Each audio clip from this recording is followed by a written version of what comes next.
ॐ जननीं शारदां देवीं रामकृष्णं जगद्गुरुं पादपद्मे तयो श्रित्वा प्रणमामि मुहुर्मुहुः।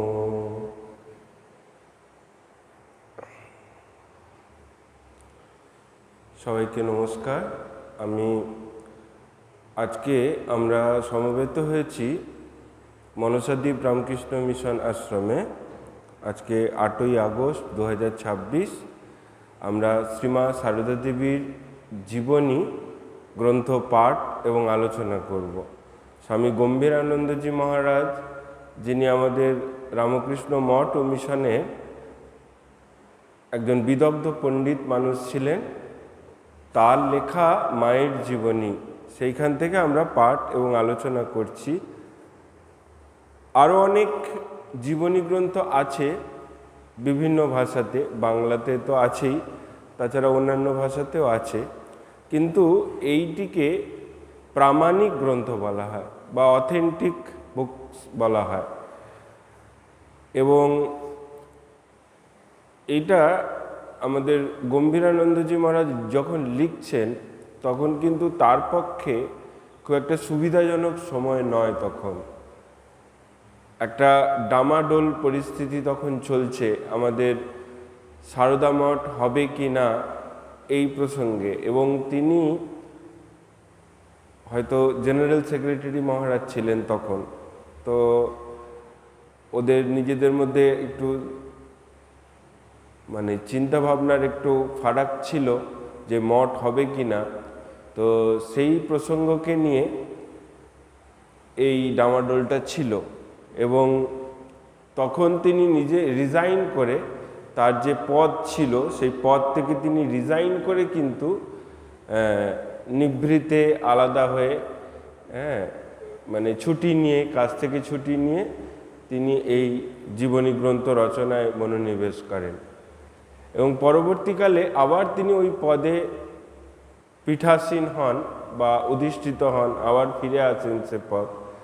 তাদের কিছু ভুল বোঝাবুঝি ছিল, সেই জন্য হয়তো ওই ঘটনাটি ঘটেছিল।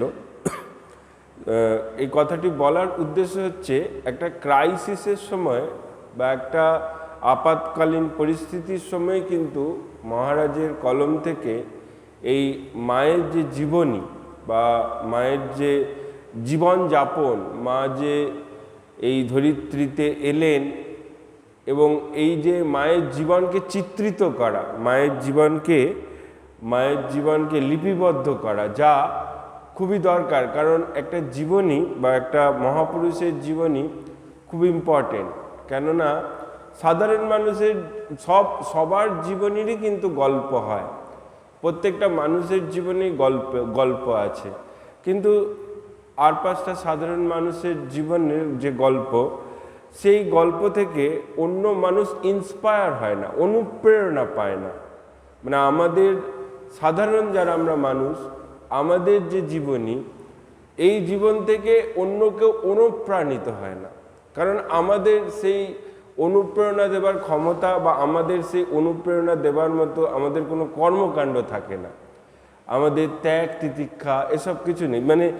যাদের এই সমস্ত আছে, শুধু এই স্পিরিচুয়াল বা আধ্যাত্মিক জগতে ত্যাগ তিতিক্ষা এসব নয়, আরও বিভিন্ন ক্ষেত্রে, রাজনীতির ক্ষেত্রে, ক্রীড়া ক্ষেত্রে বা আরও বিভিন্ন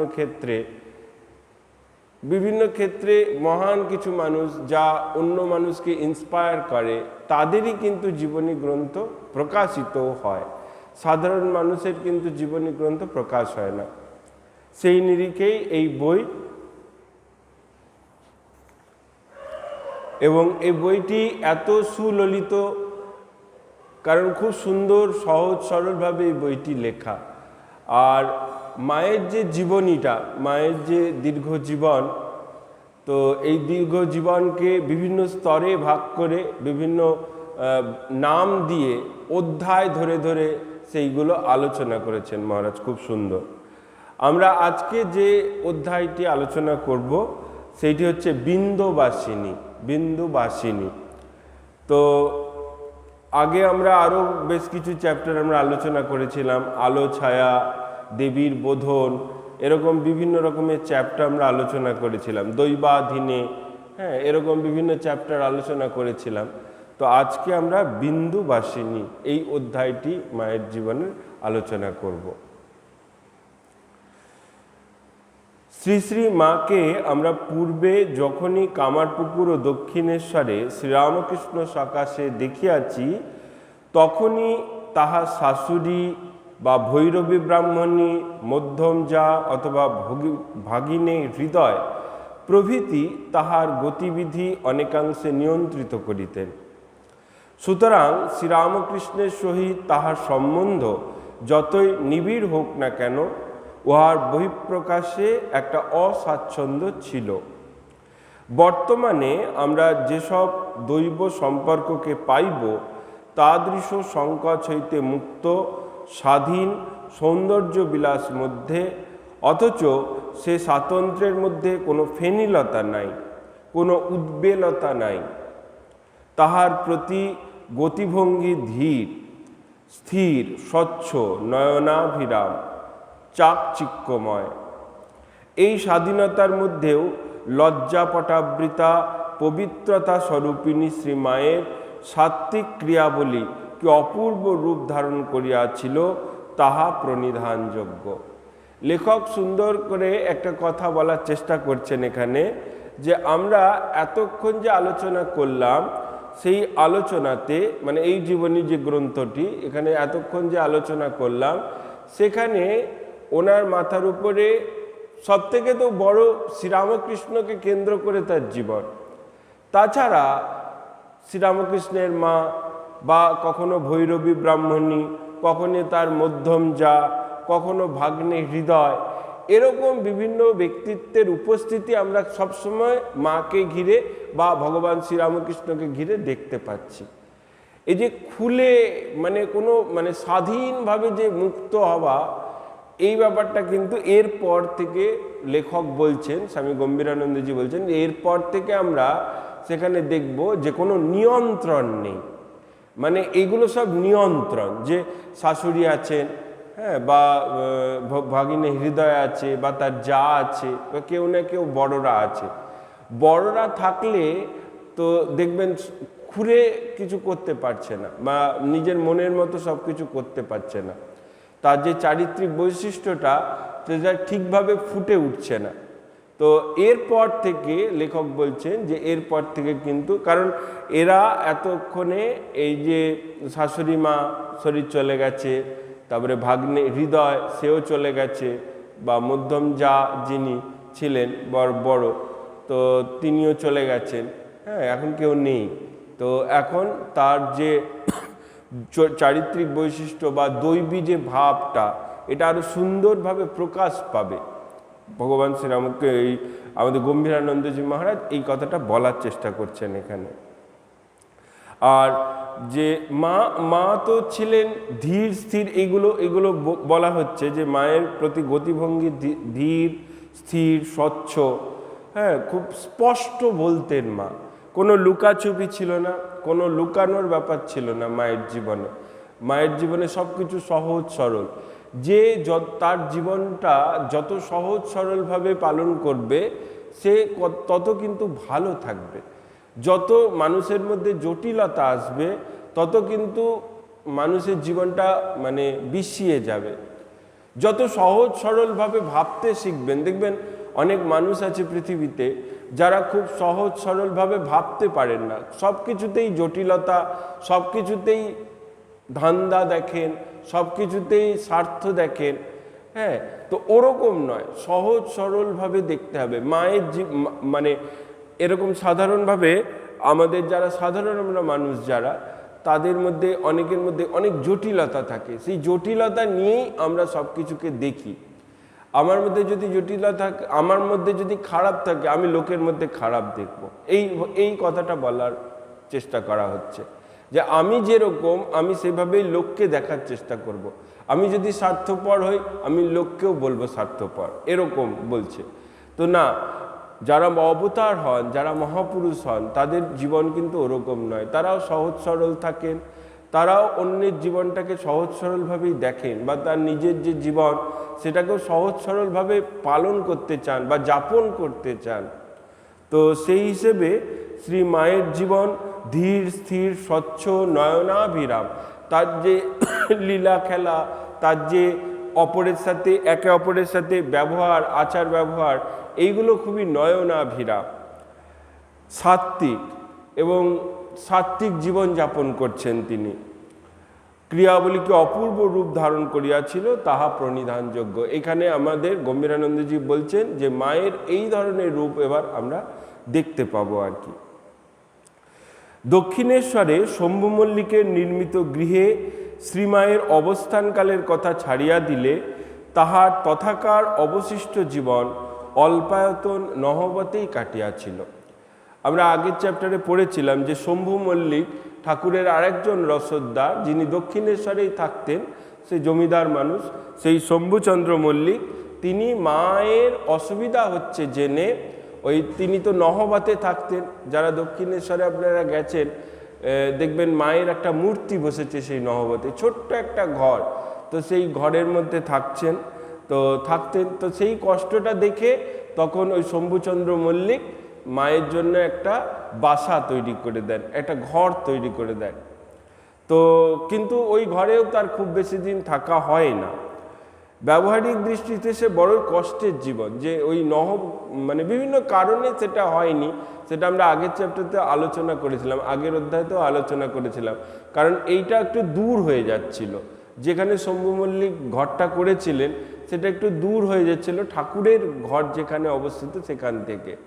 তো সেটা আরেকটা যেটা আগেকার দিনে ব্রাহ্মণ কোনো স্ত্রী বা সধবা কোনো স্ত্রী, লোক সমাজে সেভাবে বেরোতেন না, পর্দা প্রথা এসব ছিল, ঘোমটা দিয়ে থাকতেন, তো এরকম সব অনেক রকমের ব্যাপার ছিল। তো সেটাও মানে জনগণের মানে মন্দির এলাকা, এবার ওখানে অনেক মানুষের সমাগম, তো অনেক মানুষের মধ্যে থেকে ওই ভিড়ের মধ্যে দিয়ে এসে তার পক্ষে ওটা সম্ভব ছিল না, মায়ের পক্ষে ওটা সম্ভব ছিল না। তো সেই জন্য বিভিন্ন কারণে শম্ভু মল্লিকের ইচ্ছে ছিল যে মা ওইখানে শান্তিতে থাকবেন, ওখানে একটা বড় জায়গা যেখানে শম্ভু মল্লিক ঘর করে দিয়েছেন, কিন্তু মায়ের কাছে ওটা সেকেন্ডারি হয়ে গেছে। মা কিন্তু ওটাকে প্রাধান্য দেননি, কারণ ঠাকুরের সেবা বা ঠাকুরের যে বিভিন্ন রকম কাজ করে দেন আমাদের শ্রীমা সারদা দেবী, স্ত্রী হিসেবে তো সেটাই তার কর্তব্য। যিনি সতী স্ত্রী হবেন তিনি তো তার স্বামী সেবা তার কাছে সব থেকে বড়। তো সেই স্বামী সেবা যাতে ভালোভাবে হয় সেই জন্য তার ভালোভাবে থাকাটা তিনি ত্যাগ করেছিলেন। শম্ভু মল্লিকের ওখানে থাকলে হয়তো ভালোভাবে থাকতে পারতেন বা আরামে থাকতে পারতেন, কিন্তু সেটা না করে তিনি স্বামী সেবা করবেন সেই জন্য নহবতে থাকছেন কষ্ট করে।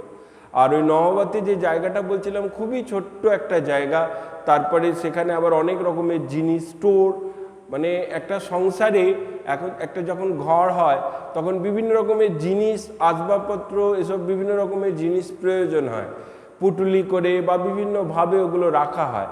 একে তো ছোট ঘর, তার উপর আবার ওরকম, তারপরে আবার মা একটা জায়গায় ব্যাখ্যা দিতেন যে একদম গাদাগাদি করা অবস্থা, আর উপরে আবার মাছ জিয়ে রাখা হতো, কারণ ঠাকুরের তো পেটের রোগ ছিল, তো সেই জন্য জিওল মাছ জলের মধ্যে হাঁড়ির মধ্যে জিয়ে রাখা হতো। তো কল কল কল কল করছে, মানে শান্তিতে যে ঘুমাবেন সেটাও তার হচ্ছে না, মানে এরকম কষ্টের জীবন ছিল মায়ের।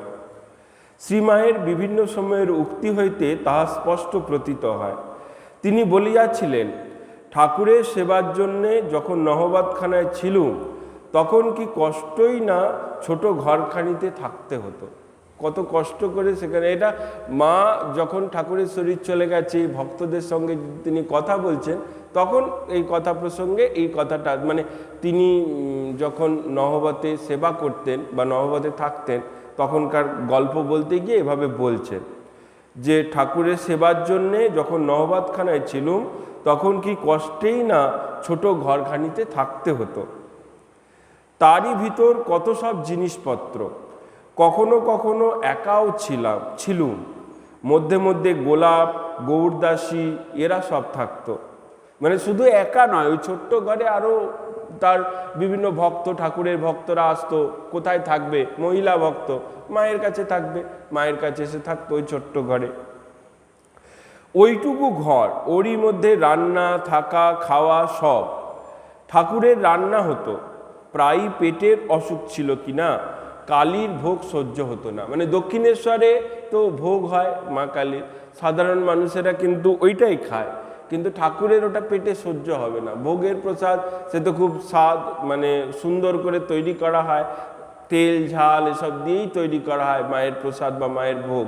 তো সেইটা ঠাকুরের পেটে সহ্য হতো না, ঠাকুর একটু প্রসাদ নিতেন তার থেকে, কিন্তু তার জন্য আলাদা করে রান্না হতো। ওই জিওল মাছের ঝোল, সবজি ঝোল, এই ধরনের খাবার রান্না হতো। ঠাকুরের রান্না হতো, প্রায়ই পেটের অসুখ ছিল কিনা কালীর ভোগ সহ্য হতো না। অপর সব ভক্তদের রান্না হতো, আর ভক্তদেরও রান্না হতো। ঠাকুরের শুধু ভোগ হলেই হবে না, এমনি অন্যান্যদেরও খাবার তৈরি হতো। লাটু ছিল, রামদত্তের সঙ্গে রাগারাগি করে এলো। এটা মা তার স্মৃতিচারণ করতে গিয়ে বলছেন যে লাটু মহারাজ, স্বামী অদ্ভুতানন্দজি, ঠাকুরের যে 16 জন পার্শ্বদের কথা বলা হয় তার মধ্যে একমাত্র ব্যতিক্রমী, মানে সেই অর্থে শিক্ষিত নয়, তথাকথিতভাবে অশিক্ষিত, মানে গোমূর্খ ছিলেন আর কি, কিচ্ছু জানতেন না। ঠাকুর অদ্ভুতভাবে তাকে ওই স্বরবর্ণ, ব্যঞ্জনবর্ণ এগুলো শেখাচ্ছিলেন। মানে তার বর্ণনা কথামৃতে আমরা পাই যে সে বিহারের একজন অধিবাসী, রাক্তুরাম। ওই বিহার, উড়িষ্যা থেকে দেখবেন কাজের আশায় বাংলাতে এসে বিভিন্ন বাবুর বাড়িতে কাজ করে, তো ওই ধরনের মানুষ ছিলেন এই রাক্তুরাম, লাটু যার নাম। তো সেই লাটু এসছিল, বিহারি ছোট্ট ছেলে, বাচ্চা ছেলে, 14-15 বছরের ছেলে। সেই সময় সে দেশের বাড়ি তার ছাপড়া, সেই ছাপড়া থেকে কলকাতায় বাবুদের এখানে কাজ করতে এসছে। সেও ঠাকুরের পার্ষদ হয়েছে আর কি। তো লাটু ছিল, রামদত্তের সঙ্গে রাগারাগি করে এলো, মানে রামবাবুর কাছে কাজ করতো, তারপরে রাগারাগি করে এলো। মা বলছেন এটা। ঠাকুর বললেন, এ ছেলেটি বেশ, ও তোমার ময়দা ঠেসে দেবে। কারণ অনেক লুচি, রুটি এসব তৈরি করতো তো ঠাকুরকে। ঠাকুরের বিভিন্ন ভক্তরা যেমন নরেন, রামদত্ত বা আরও সবাই আসলে তাদেরকে ওই টিফিন এসব করে দিতে হতো। এ ছেলেটি বেশ, ও তোমার ময়দা ঠেসে দেবে। দিনরাত রান্নাই হচ্ছে। এই হয়তো রামদত্ত এলো, গাড়ি থেকে নেমেই বলছে, আজ ছোলার ডাল আর রুটি খাবো। মানে সবার আবদার, মানে প্রিয় মানুষের কাছেই তো মানুষ আবদার করে, তো এরকম আজ রুটি খাবো। আমি শুনতে পেয়েই এখানে রান্না চাপিয়ে দিতুম।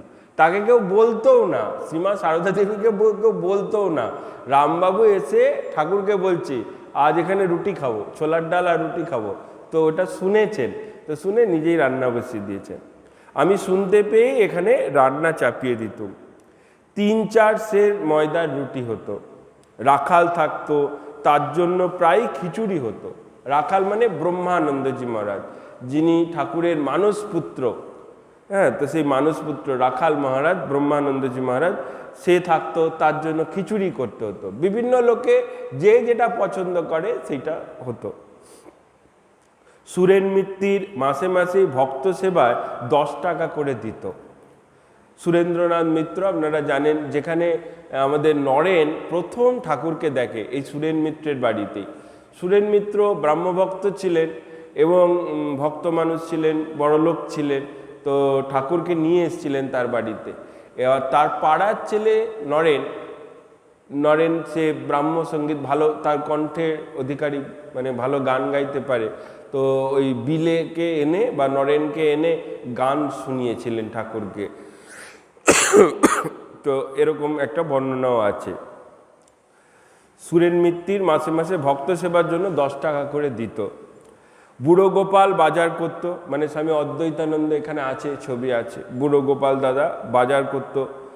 প্রথম নহবতের ঘরে ঢুকতে মাথা ঠুকে যেত। মানে মা তো লম্বা চওড়াই ছিলেন, তো ছোট, মানে দেওয়ালগুলো খুব ছোট ছিল, তো মাথা ঠুকে যেত মায়ের। একদিন কেটেই গেল, শেষে অভ্যেস হয়ে গেছিল, দরজার সামনে গেলেই মাথা নুয়ে আসতো। এটা দেখবেন এরকম হয়, আমাদেরও ঘর যদি একটু ছোট হয়, প্রথমে 2-1 বার ঠোকা খাওয়ার পরে আবার সচেতন হয়ে যায় মানুষ, তখন মাথাটা এমনি নুয়ে যায়। মায়েরও সেরকম হয়েছিল। কলকাতা হতে সব মোটা সোটা মেয়ে লোকেরা দেখতে যেত, আর দরজার দুদিকে হাত দিয়ে দাঁড়িয়ে বলতো, আহা কি ঘরে আমাদের সতীলক্ষ্মী আছেন গো, যেন বনবাসে গো। মানে এটা মজা করে মা বলছেন তার ভক্তদের, যে কলকাতা থেকে মোটা সোটা সব গৃহিণীরা, সব মায়েরা, সব বড় বড় সব জমিদার বাড়ির বউ বা বড় লোকের বউ, তো সে মোটা সোটা, সে মা মজা করে বলছেন যে মেয়ে লোকেরা দেখতে যেত, মানে মা কোথায় থাকে, আর দরজার দুদিকে হাত দিয়ে দাঁড়িয়ে বলতো, আহা কি ঘরেই আমাদের সতীলক্ষ্মী আছেন গো, যেন বনবাস গো। এরকম করে মজা করে বলতো তারা, মাও আবার ভক্তদের সেটা বলছেন মজা করে। তারপরে মা বলছেন কি করতেন, কিভাবে তার জীবনযাপনটা ছিল। মা বলছে, রাত 4টায় নাইতুম, মানে ভোর 4টের সময় স্নান করতেন। দিনের বেলায় বৈকালে সিঁড়িতে একটু রোদ পড়তো, তাইতে চুল শুকাতুম। তখন মাথায় অনেক চুল ছিল। নহবতে নিচের একটু খালি ঘর, তা আবার জিনিসপত্রে ভরা। উপরে সব শিকে ঝুলছে। রাত্রে শুয়েছি, মাথার উপর মাছের হাঁড়ি কলকল করছে। ঠাকুরের জন্য শিঙ্গি মাছের ঝোল হতো কিনা। শৌচের আর নাওয়ার জন্যই যা কষ্ট হতো। মা বলছেন, মা নিজের মুখে এটা ভক্তদেরকে বলছেন যে শৌচের আর নাওয়ার জন্যই কষ্ট হতো, স্নান এবং বাথরুমেই কষ্ট হতো। বেগ ধারণ করে শেষে পেটের রোগ ধরে গিয়েছিল, মানে সহ্য করতে হতো। যখন বাথরুম পেলেই বাথরুমে যেতে পারবে এরকম ব্যাপার ছিল না। মেয়েদের তো এই কষ্টটা আছে, আগেও ছিল, এখনো অনেক ক্ষেত্রে আছে। তো সেটা মাকেও সহ্য করতে হয়েছে। দিনের বেলায় দরকার হলে রাত্রে যেতে পারতুম। গঙ্গার ধারে অন্ধকারে কেবল বলতুম হরি হরি, একবার শৌচে যেতে পারতুম। আর ওই মেছুনিরা ছিল আমার সঙ্গী। ওই দক্ষিণেশ্বরে নদীর তীরে যারা মাছ কুড়োতো বা মাছ ধরতো, তো সেই মেছুনিরা ছিল, মা বলছেন তারা ছিল আমার সঙ্গী। তারা গঙ্গা নাইতে এসে ওই বারান্দায় চুবড়ি রেখে সব নাইতে নামত, আমার সঙ্গে কত গল্প করত, আবার যাবার সময় চুবড়িগুলি নিয়ে যেত। রাতে জেলেরা সব মাছ ধরত আর গান গাইত, শুনতু। মা বলছেন এটা ভক্তদের। শ্রীমা নহবতের নিচের ঘরে থাকিতেন এবং সিঁড়ির নিচে রান্না করিতেন। তিনি দিবাভাগে বাহিরে আসিতেন না, দিনের বেলায় বাইরে আসতেন না। নহবতে তাহার দৈনিক কার্যধারা শ্রীযুক্তা যোগিন মা এইরূপ বর্ণনা করিয়াছিলেন। মানে আমরা তো এতক্ষণ বললাম যে মা কি করতেন সেটা বলা হলো মায়ের মুখ থেকে, মা যে কথা ভক্তদের বলেছেন সেইভাবে বলা হলো। এবার তার সাথে থাকতো যোগিন মা, গোলাপ মা, গৌরী মা, এরা সব থাকতো। তো এই যোগিন মার একটা কথা আছে। তো যোগিন মা এইভাবে বলছেন যে শ্রীমা ভোর 4টার আগে শৌচ ও স্নানাদি সেরে ধ্যানে বসতেন। 4টের সময় স্নান করে এসে ধ্যানে বসতেন। ঠাকুর ধ্যান করতে বলতেন কিনা, এরপরে বাকি কাজকর্ম সেরে পূজায় বসতেন। মানে কারণ ঠাকুর বলছেন, তার স্বামী বলছে যে ধ্যান করা উচিত। কটা আপনি ভাবুন তো, কটা স্বামী তার স্ত্রীকে বলে যে ধ্যান করো, বা কটা উল্টোভাবেও বলা যেতে পারে, কটা স্ত্রী বলে তার স্বামীকে যে ধ্যান করো, ভগবানকে ডাকো। যখন বিপদে পড়ে তখন বলে ডাকতে, যখন বিপদে পড়ে তখন ডাকে শুধু ভগবানকে। সাধারণ অবস্থায় বা স্বাভাবিক অবস্থায় কিন্তু আমাদের মনেও পড়ে না ভগবানকে ডাকার কথা।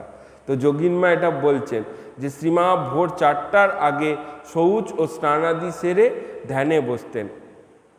ঠাকুর ধ্যান করতে বলতেন কিনা, এরপরে বাকি কাজকর্ম সেরে পূজায় বসতেন। পূজা, জপ, ধ্যান এতে প্রায় 1.5 ঘন্টা কেটে যেত। তারপর সিঁড়ির নিচে রান্না করতে বসতেন। রান্না হলে যেদিন সুযোগ ঘটত সেদিন মা নিজ হাতে ঠাকুরকে স্নানের জন্য তেল মাখিয়ে দিতেন। রোজ রোজ এই সুবিধা হতো না। যখন সুবিধা হতো মানে লোক কম আছে, কেউ নেই, তখন ঠাকুরের কাছে মা চলে যেতে পারতেন। আগেকার দিনে ব্রাহ্মণ একজন সতী স্ত্রী, তার পক্ষে ওরকম ওপেন সব জায়গায় যাওয়া বা সব জায়গায় চলে যাওয়া সম্ভব নয়।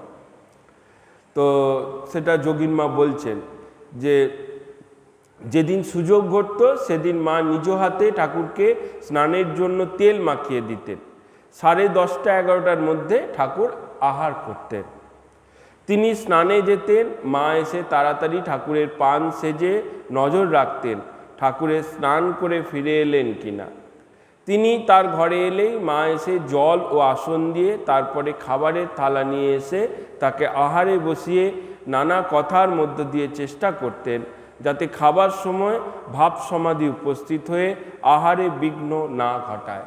মানে ঠাকুরের আমরা শুনেছি এগুলো, বা বিভিন্ন গ্রন্থে আমরা শুনেছি যে ঠাকুরের ভাব সমাধি হতো। কখন সমাধি হতো? তখন কখনো ঠাকুরের বিভিন্ন ভগবানের ভাবে বা মায়ের ভাবে তিনি ভাবিত হয়ে যেতেন। তো এই ব্যাপারটা যাতে না হয় সেজন্য গল্প করে কথা বলে মা এই ব্যাপারটা করতেন। তা আমরা আগের চ্যাপ্টারে এরকম একটা পড়েছিলাম, মা যখন ঠাকুরের সাথে প্রথম শুচ্ছিলেন, মানে একই শয্যায় যখন শুচ্ছিলেন, তো তখন ওই সব দেখে মা না ভয় পেতেন।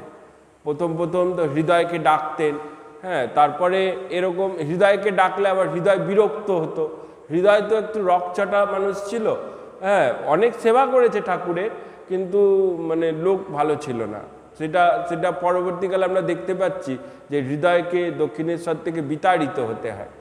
মাকেও অনেক খারাপ কথা বলেছেন, আমরা আগের চ্যাপ্টারে এসব আলোচনা করেছিলাম। তো হৃদয় খুব বিরক্ত হতো। তখন ঠাকুরই তাকে শিখিয়ে দিয়েছিল মাকে যে মানে যখন ভাব সমাধি হবে কি করতে হবে, কিরকম ভাব সমাধি হচ্ছে সেইটা দেখে কি করতে হবে সেগুলো মাকে শিখিয়ে দিয়েছিলেন। মা সেইভাবে করতেন। তো এই ব্যাপারটা মা অভ্যস্ত হয়ে গেছিলেন ঠাকুরের সাথে। যার সাথে মানুষ থাকে তার কি অভ্যাস দেখবেন আমরা রপ্ত করে ফেলি। তো সেরকমই মা তার স্বামী ঠাকুরের শ্রীরামকৃষ্ণের এই সমস্ত ব্যাপারগুলো জানতেন আর কি। তো একমাত্র মাই খাবারের সময় তার ভাব সমাধি আসা অনেকটা ঠেকিয়ে রাখতে পারতেন, আর কারো সে সাধ্য ছিল না। ঠাকুরের খাওয়া হলে মা একটু কিছু মুখে দিয়ে জল খেয়ে নিতেন, পরে পান সাজতে বসতেন। পান সাজা হয়ে গেলে গুনগুন করে গান গাইতেন, তা খুব সাবধানে যেন কেউ না শুনতে পায়। ওই গুনগুন করে গান গাইছেন মানে যোগীন মা এটা বর্ণনা করছে কোনো ভক্তদের সামনে। এরপরে কলের সেই একটার বাঁশি বেজে উঠত। কলের বাঁশি মানে কারখানার বাঁশি, ভো করে দেখবেন শহরে কারখানার বাঁশি বাজে, তো সেই বাঁশি।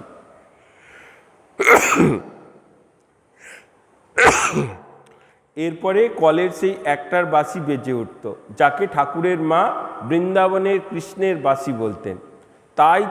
তাই শুনে তিনি খেতে বসতেন। এবার মনে করুন যখন কারখানা বন্ধ আছে, সে ভোটা বাজছে না, তো ঠাকুরের মা খেতেন না, বলছে কৃষ্ণের বাঁশি যতক্ষণ না বাজবে ততক্ষণ আমি খাবো না, এরকম সব ব্যাপার ছিল। এরপর কলের সেই একটার বাঁশি বেজে উঠত, যাকে ঠাকুরের মা বৃন্দাবনে কৃষ্ণের বাঁশি বলতেন। তাই শুনে তিনি খেতে বসতেন। সুতরাং 1:30-2টোর আগে কোনোদিনই মায়ের খাওয়া হতো না।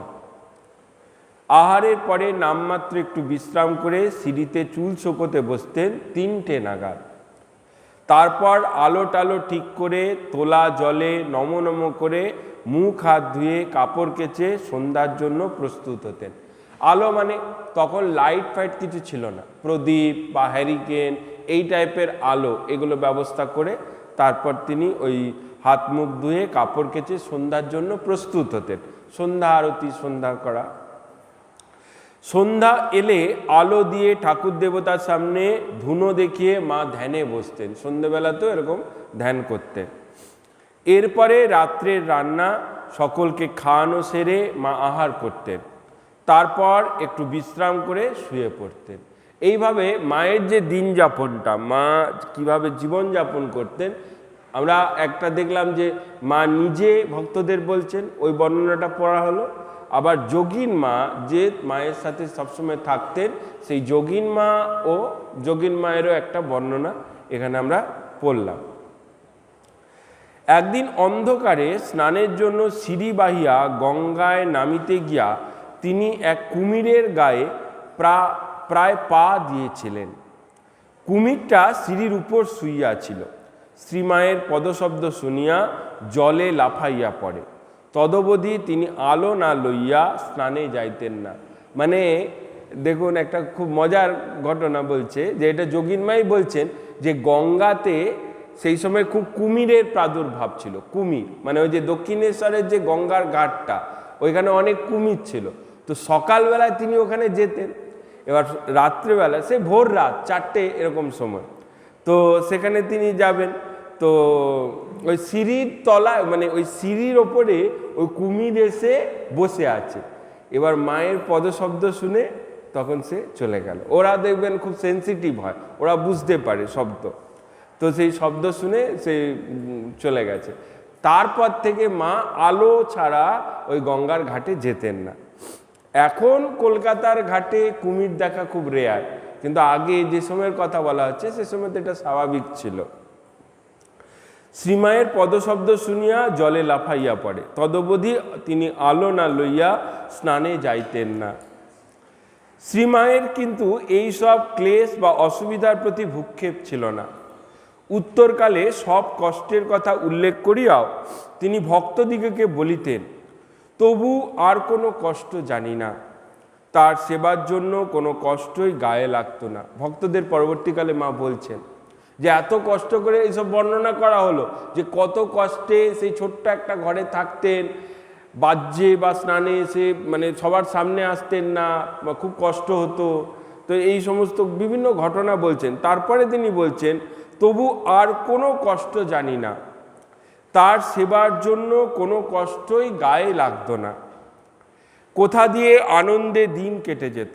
কেহ হয়তো ভাবিবেন এই আনন্দে থাকার মধ্যে শ্রীমায়ের কোনো কৃতিত্ব নাই, কারণ যে আনন্দময় পুরুষের আকর্ষণে দূর দূরান্তর হইতে আগত স্ত্রী ও পুরুষ ভক্তবৃন্দ তাহার কথামৃত পানে সংসারের জ্বালা যন্ত্রণা এককালে ভুলিয়া দিনের পর দিন দক্ষিণেশ্বরেই থাকিয়া যাইত, তাহার নিকটে অবস্থান তো সৌভাগ্যের কথা। এই প্রকার যুক্তি সম্বলিত চিন্তাধারা আপাতত যতই চমৎকার মনে হোক না কেন, বাস্তব জীবনে কয়জন এইরূপ আকর্ষণ বোধ করেন? ঠাকুরের লীলাকালেই বা কয়জন এই রসের মর্ম উপলব্ধি করিয়াছিলেন? এই রসজ্ঞদের কয়জন এইভাবে দিনরাত দক্ষিণেশ্বরে পড়িয়া থাকিতে পারিয়াছিলেন? এটা গম্ভীরানন্দজি প্রশ্ন তুলছে, যে মা তো বলতেন যে এত কষ্টের মধ্যেও কোনো কষ্ট মনে হতো না, কারণ তিনি সতী স্ত্রী, তিনি তার পতি সেবাই হচ্ছে সতীর কাছে পুণ্য কর্ম, তার কাছে ধর্ম, তার কাছে সব কিছু হচ্ছে পতির সেবা। সেখানে কষ্টটা সেকেন্ডারি হয়ে যেত। তো মহারাজ বলছেন, গম্ভীরানন্দজি মহারাজ একটা ব্যাখ্যা দিচ্ছেন যে এইটা অনেকে বলতে পারে যে এরকম একজন আনন্দময় পুরুষের কাছে আছেন ভগবান শ্রীরামকৃষ্ণ, এরকম একজন আনন্দময় পুরুষের কাছে আছেন, স্বাভাবিক তো, তার তো কষ্ট হবারই কথা নয়। কারণ আমরা দেখছি যে অনেকে ঠাকুরের কাছে আসছে, এসে আর যেতে চাইছে না, ওখানেই থেকে যাচ্ছে। যেরকম লাটু, যেরকম নরেন, আরও অনেকে, রামচন্দ্র দত্ত, সুরেন মিত্র, ওদের সংসার ছিল, কিন্তু একটা আকর্ষণে ওখানে যেত, সঙ্গ করতো ঠাকুরের। তো মহারাজ বলছেন, মানে গম্ভীরানন্দজি মহারাজ খুব মজা করে বলছে যে এইটা যারা সমালোচনা করে বা যারা খুঁত ধরে তারা বিভিন্নভাবে বলে না যে হ্যাঁ উনি তো আনন্দময় পুরুষ ছিলেন, সেই জন্য কোনো কষ্ট মনে হতো না। তো মহারাজ বলছেন যে সেই সময়ে তো আরও অনেকে ছিল, তারা তো সেই কষ্টটা করেনি, মাই করেছেন কষ্টটা, এরকমভাবে বলছেন আর কি। সঙ্গে সঙ্গে মনে রাখিতে হইবে যে প্রতিজ্ঞত প্রাণা শ্রীমায়ের ভাগ্যে অনেক সময় প্রতি সন্দর্শন পর্যন্ত ঘটিত না। মানে এই যে মা কিন্তু সবসময় ঠাকুরকে দেখতেও পারতেন না, মানে যখন অনেক ভিড় ভাড়াক্কা বা যখন উৎসব টুৎসব চলছে, অনেক মানুষের যখন সমাগম, তখন মনে করুন ঠাকুরের খাওয়া একজন ভক্ত এসে বলছে মা আমি দিয়ে আসছি, মা আমি করে দিচ্ছি, এইভাবে সব করতো। তো সে অনেক সময় ঠাকুরকে দেখতেও যেতে পারতেন না। কখনো তিনি বলিয়াছেন, মা বলছেন যে কখনো কখনো 2 মাসেও হয়তো একদিন ঠাকুরের দেখা পেতুম না। মনকে বোঝাতুম, মন তুই এমন কি ভাগ্য করেছিস যে রোজ রোজ ওর দর্শন পাবি। দাঁড়িয়ে দাঁড়িয়ে দরমার বেড়ার ফাঁক দিয়ে কীর্তনের আখর শুনতাম। মানে ঠাকুরের কাছে কীর্তন, আনন্দ, বিভিন্ন আলোচনা এসব হচ্ছে, তো দূর থেকে ওগুলো শুনতেন। মানে নহবত আর যে ঠাকুরের যে ঘরটা, যারা দক্ষিণেশ্বরে গেছেন তারা রিলেট করতে পারবেন, বুঝতে পারবেন, একদম কাছেই। মানে যেরকম আমাদের মন্দিরটা শেষ হচ্ছে আর আমাদের অফিসটা শুরু হচ্ছে, ওরকম ডিস্টেন্সে। দাঁড়িয়ে দাঁড়িয়ে দরমার বেড়ার ফাঁক দিয়ে কীর্তনের আখর শুনতুম, পায়ে বাদ ধরে গেল ওরকম। সুদীর্ঘকাল একই স্থানে দাঁড়াইয়া এক ক্ষুদ্র ছিদ্রের মধ্য দিয়া শ্রীরামকৃষ্ণের লীলা সন্দর্শনে আনন্দ উপভোগ করিতে গেলে দর্শকের অন্তরকে কোন পবিত্র সাত্ত্বিক স্তরে তুলিয়া রাখিতে হয় তাহা পাঠক একটু ভাবিয়া দেখিবেন কি? এত সোজা নয়। এরকম দাঁড়িয়ে দাঁড়িয়ে দেখছে দূর থেকে, কোনো থ্যাঙ্কস নেই। মায়েদের জীবন তো থ্যাঙ্কলেস, কেউ থ্যাঙ্ক দেয় না, ধন্যবাদ জানায় না, মায়েরা সবসময় করছে। তো আমাদের সারদা মায়ের ক্ষেত্রেও তাই, কেউ ধন্যবাদ দিচ্ছে না। শ্রীমায়ের দেহখানি তখন দূরে পড়িয়া থাকিলেও মন সর্বদাই শ্রী শ্রী ঠাকুরের পার্শ্বে ঘুরিয়া বেড়াইত। তখন ঠাকুরের নিকট কত ভক্ত আসিতেন, নাচ গান কীর্তন ভাব সমাধি দিনরাতি চলিত। মা ওই সব দেখিতেন, শুনিতেন আর ভাবিতেন, আমি যদি ওই ভক্তদের মতো একজন হতুম তো বেশ হতো। ঠাকুরের কাছে থাকতে পেতুম, কত কথা শুনতুম। একদিকে স্বতন্ত্র যুগাবতার শ্রীরামকৃষ্ণ, অন্যদিকে স্বেচ্ছায় পিঞ্জরাবদ্ধ জগন্মাতা। এটা এটা কিন্তু আমাদের মানে গম্ভীরানন্দজি মহারাজ বলছেন, ব্যাখ্যা করছেন কিরকম দেখুন। বলছে একজন স্বতন্ত্র যুগাবতার, স্বাধীনভাবে নিজের মতো করে ভগবান শ্রীরামকৃষ্ণদেব সবসময় ভাব সমাধি হচ্ছে, হ্যাঁ, আনন্দে মাতোয়ারা হয়ে আছেন। কে কি বলল, কে কি ভাবলো, কিচ্ছু যায় আসে না। তো এইটা একটা সমস্যা, এটা একটা অবস্থা। আর অন্যদিকে স্বেচ্ছায় পিঞ্জরাবদ্ধ জগন্মাতা। মা যদি বলতেন আমি তোমার সেবা টেবা করবো না, আমি জয়রামবাটিতে যেরকম আছি থাকবো, ওকে কি কেউ কিছু বলতে পারতো? মাকে বলতে পারতো না, বলতেও না কেউ হয়তো। তো অন্যদিকে স্বেচ্ছায় পিঞ্জরাবদ্ধ জগন্মাতা, একদিকে লীলাবিলাস, অপরদিকে সতৃষ্ণ নিরীক্ষণ। মানে ঠাকুর তো লীলাবিলাস করছেন, মানে লীলা করে চলেছেন তার, আর আরেকদিকে সতৃষ্ণ নিরীক্ষণ, চেয়ে রয়েছেন, তিনি কি বলছেন সেটা শুনছেন দূর থেকে। ইহা এক অপূর্ব চিত্র, গম্ভীরানন্দজি মহারাজ যেভাবে ব্যাখ্যা করছেন। এই সুখ দুঃখ মিশ্রিত নিকটে থাকিয়াও অতি দূরে অতিবাহিত জীবনের সমস্ত সুবিধা অসুবিধার কথা ভুলিয়া শ্রীমায়ের হৃদয়ে শুধু এই স্মৃতিটুকুই সর্বদা জাগিয়া থাকিত। কি আনন্দেই ছিল! কত রকমের লোকই তার কাছে আসত। দক্ষিণেশ্বর যেন আনন্দের হাট বাজার বসে যেত, দক্ষিণেশ্বরে যেন আনন্দের হাট বাজার বসে যেত। এটা গম্ভীরানন্দজি ব্যাখ্যা করছেন যে কি মানে এটা মা সবসময় বলতেন যে কি আনন্দেই ছিল, কত রকমের লোকই তার কাছে আসতো। দক্ষিণেশ্বরে যেন আনন্দের হাট বাজার বসে যেত। ভগবানের কথা, যে সৎ মানুষ, যে সাত্ত্বিক মানুষ, যে যেমন মানুষ, তার কিন্তু সেই আলোচনায় ভালো লাগে। যে মনে করুন খেলোয়াড়, তার কাছে খেলাধুলার কথাই ভালো লাগবে। যে জুয়ারি, তার কাছে জুয়া টুয়া নিয়েই ভালো লাগবে। যে গান বাজনা এসব করে বা যে কবিতা করে, তার ওইগুলোই ভালো লাগবে। তো যারা আধ্যাত্মিক পথের প্রতীক, তাদের কাছে তো এই সদ আলোচনা বা ভগবত আলোচনা খুব আকর্ষণের ব্যাপার।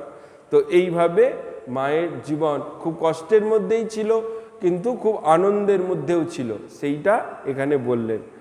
তো এই বলে ঠাকুরমা স্বামীজির কাছে সকলের সার্বিক কল্যাণ কামনা করে আজকের আমাদের এই পাঠ শেষ করছি আজকে।